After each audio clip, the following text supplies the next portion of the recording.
How to fix login error on target.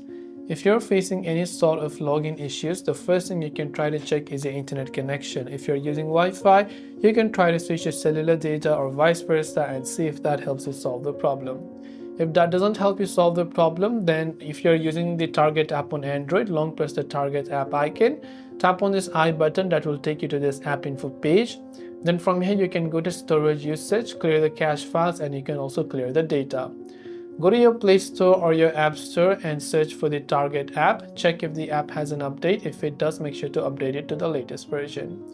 If none of these are working, then it could just be that you're entering an incorrect credentials. So you want to make sure that the email address or the password associated with your Target account is correct. In case you forgot your password, you can tap on the Forgot Password button right over here and try to reset your password.